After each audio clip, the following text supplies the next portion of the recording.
When you sin. Hey guys, welcome back.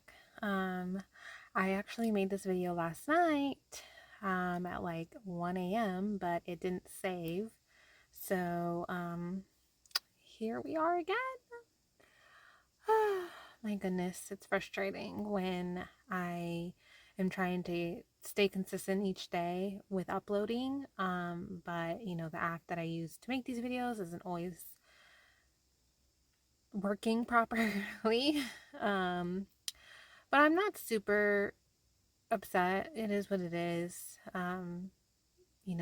not going to deter me from not reading the Bible anymore, but I do have to say the chapters are a little rough and I'm not like super looking forward to reading them again, but I think that it might be good to read them again because there are a couple places where I'm like, what the heck? So, I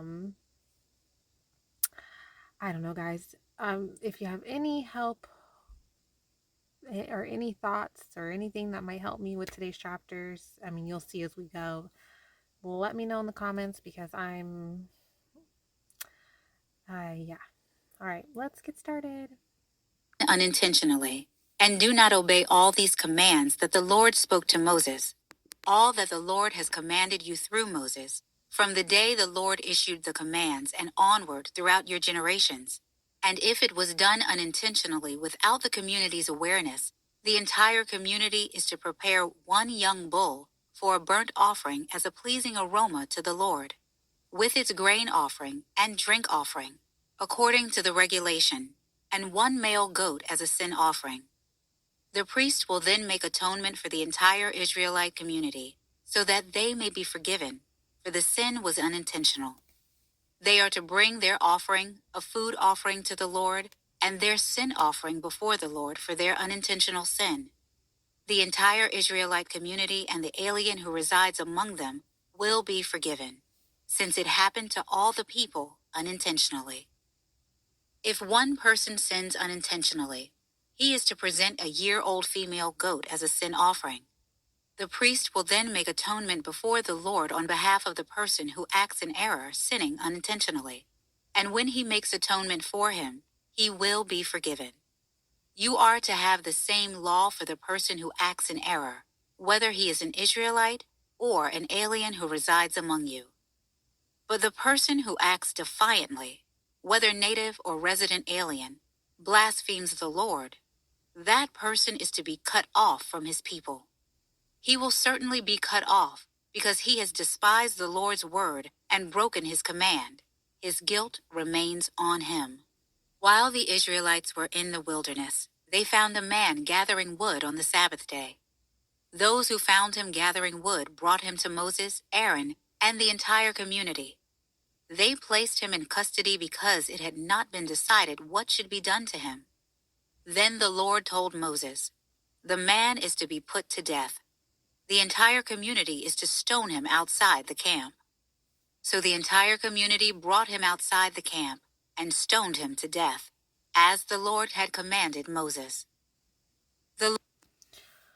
Okay, first off, I'm not sure if I missed something or not, but what I'm gathering is the man got in trouble because he was doing work by gathering wood on the Sabbath day, which from what I remember, God previously had said no work is to be done on that day. No work. And so I'm gathering that's why he got in trouble. But I mean, be put to death. I mean, God, that's like harsh in my opinion. And second, like, I could not imagine stoning another person to death or like even killing another person to death, let alone God telling me to do that. Like that, just like that whole thing just bothers me. Like, why would God do that? Why would God say, hey, you guys, kill this man by stoning him to death as a community? That's horrible. That's, I'm not gonna lie, guys. I've been kind of upset since yesterday about this. I just like, I believe in God. I still believe in, like I have complete faith now. But like why? Why would God do that? That's horrible. Like why I just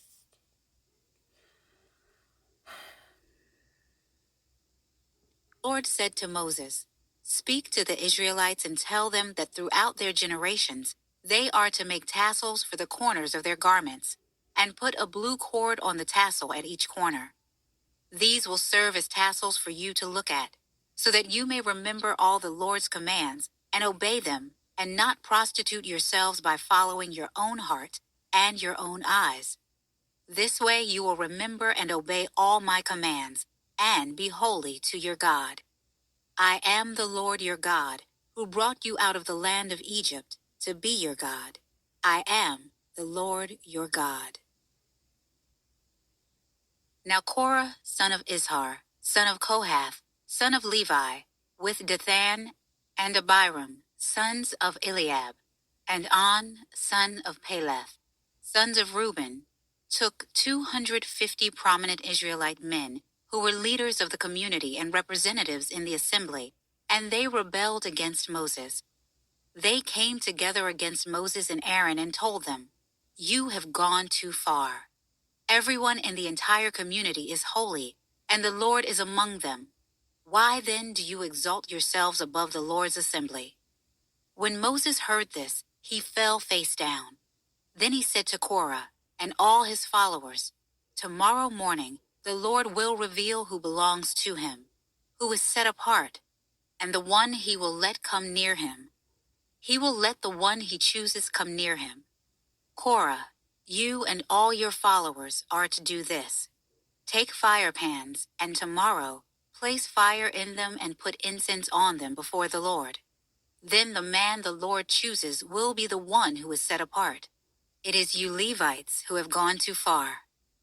Moses also told Korah, "Now listen, Levites. Isn't it enough for you that the God of Israel has separated you from the Israelite community to bring you near to himself, to perform the work at the Lord's tabernacle, and to stand before the community to minister to them? He has brought you near, and all your fellow Levites who are with you, but you are pursuing the priesthood as well.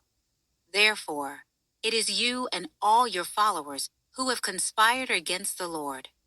As for Aaron, who is he that you should complain about him?" Moses sent for Dathan and Abiram, the sons of Eliab, but they said, "We will not come. Is it not enough that you brought us up from a land flowing with milk and honey to kill us in the wilderness? Do you also have to appoint yourself as ruler over us? Furthermore, you didn't bring us to the land flowing with milk and honey, or give us an inheritance of fields and vineyards. Will you gouge out the eyes of these men? We will not come." Then Moses became angry and said to the Lord, "Don't respect their offering. I have not taken one donkey from them or mistreated a single one of them." So Moses told Korah, "You and all your followers are to appear before the Lord tomorrow. You, they, and Aaron. Each of you is to take his fire pan, place incense on it, and present his fire pan before the Lord. 250 fire pans. You and Aaron are each to present your fire pan also." Each man took his fire pan, placed fire in it, put incense on it, and stood at the entrance to the tent of meeting, along with Moses and Aaron. After Korah assembled the whole community against them at the entrance to the tent of meeting, the glory of the Lord appeared to the whole community. The Lord spoke to Moses and Aaron, "Separate yourselves from this community, so I may consume them instantly." But Moses and Aaron fell face down and said, God who gives breath to all, when one man sins, will you vent your wrath on the whole community?" The Lord replied to Moses, "Tell the community, get away from the dwellings of Korah, Dathan, and Abiram." Moses got up and went to Dathan and Abiram, and the elders of Israel followed him. He warned the community, "Get away now from the tents of these wicked men. Don't touch anything that belongs to them, or you will be swept away because of all their sins." So they got away from the dwellings of Korah, Dathan, and Abiram. Meanwhile, Dathan and Abiram came out and stood at the entrance of their tents with their wives, children, and infants. Then Moses said, "This is how you will know that the Lord sent me to do all these things, and that it was not of my own will. If these men die naturally as all people would, and suffer the fate of all, then the Lord has not sent me. But if the Lord brings about something unprecedented, and the ground opens its mouth, and swallows them along with all that belongs to them, so that they go down alive into Sheol, then you will know that these men have despised the Lord." Just as he finished speaking all these words, the ground beneath them split open. The earth opened its mouth and swallowed them and their households, all Korah's people, and all their possessions. They went down alive into Sheol, with all that belonged to them. The earth closed over them, and they vanished from the assembly. So did the children and infants get sucked up whole too? Like, what is going on?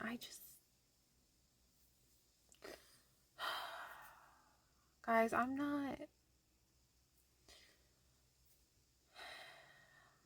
I can see 100% why people have like I've seen videos of people, they're like, well, have you actually read the Bible? And the Bible like turned them off from wanting to follow God, or if they did believe in God, like at all, like just to either not believe in him or to be like, yeah, why would you want to follow that? And I can see why. Like sometimes I'm like today's chapters are just like, this is the third time I'm already reading these chapters, and every single time I'm I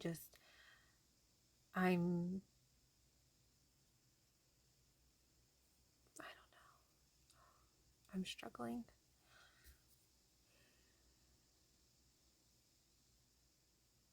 At their cries, all the people of Israel who were around them fled because they thought, "The earth may swallow us too." Fire also came out from the Lord and consumed the 250 men who were presenting the incense. Then the Lord spoke to Moses, "Tell Eleazar, son of Aaron the priest, to remove the fire pans from the burning debris, because they are holy, and scatter the fire far away. As for the fire pans of those who sinned at the cost of their own lives, make them into hammered sheets as plating for the altar. For they presented them before the Lord, and the fire pans are holy. They will be a sign to the Israelites." So the priest Eleazar took the bronze fire pans that those who were burned had presented, and they were hammered into plating for the altar, just as the Lord commanded him through Moses. It was to be a reminder for the Israelites that no unauthorized person outside the lineage of Aaron should approach to offer incense before the Lord and become like Korah and his followers. The next day, the entire Israelite community complained about Moses and Aaron, saying, "You have killed the Lord's people." When the community assembled against them, Moses and Aaron turned toward the tent of meeting. And suddenly the cloud covered it, and the Lord's glory appeared. Moses and Aaron went to the front of the tent of meeting, and the Lord said to Moses, "Get away from this community, so that I may consume them instantly." But they fell face down. Then Moses told Aaron, "Take your fire pan, place fire from the altar in it, and add incense. Go quickly to the community and make atonement for them, because wrath has come from the Lord. The plague has begun." So Aaron took his fire pan as Moses had ordered, ran it into the middle of the assembly, and saw that the plague had begun among the people. After he added incense, he made atonement for the people. He stood between the dead and the living, and the plague was halted. But those who died from the plague numbered 14,700. in addition to those who died because of the Korah incident. Aaron then returned to Moses at the entrance to the tent of meeting, since the plague had been halted. God went on a killing spree, didn't he? I mean, I get that God like created us so he can take our lives away, and he's upset, because everyone's just sinning left and right, and then the Israelite people that are complaining are being like really ungrateful, and I get it, but like, oh my God, that's a lot of people to just like, but I mean, he did earlier on, before Noah's Ark, he was like, I'm gonna wipe everyone off the planet because I regret creating you guys. Um, and then, he found, or Noah found favor with him. So him, his wife, his 3 sons, and their wives got to stay and live. But like, and then, God killed everyone else off in the flood. But I don't know. I mean, it's just difficult. I get that, like, God is like the creator of everything. So he gets to do basically what he wants. And I know that he's not doing this to like these people, like, who these people are like sinning and not doing the right thing and everything. But like, I don't know.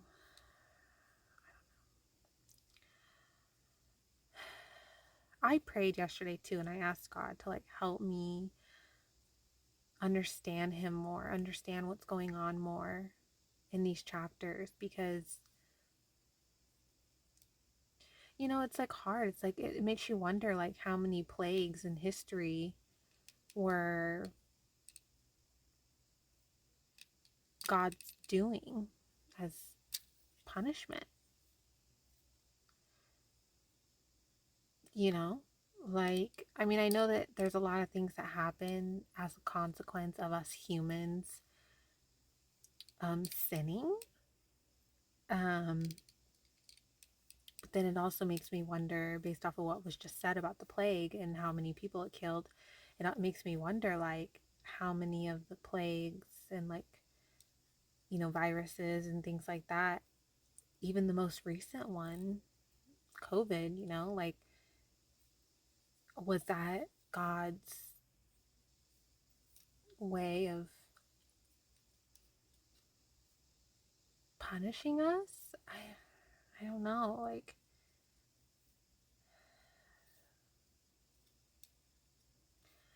it's hard. I'm feeling kind of like frustrated and, like, and then when you see other people talk about the Bible, they don't really talk about like a lot about these parts of the Bibles that are more darker. They talk more about like Jesus Christ and his story and like the good stuff, and I feel like everything in the Bible has meaning and significance and is important. All the stories are, all the details. But it's like, it's just a hard thing to be like, oh, God just decided to kill a bunch of people.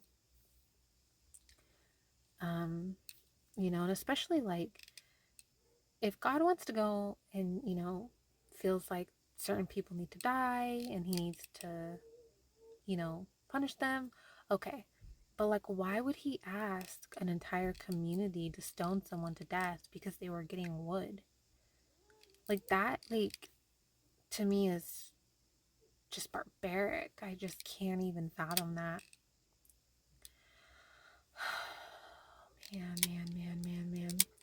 Well, I have to go. My daughter woke up and I have a headache from just life and these chapters, and it's been a rough 2 days. If anyone has any advice or help or comments, let me know, and I'll talk to you guys tomorrow.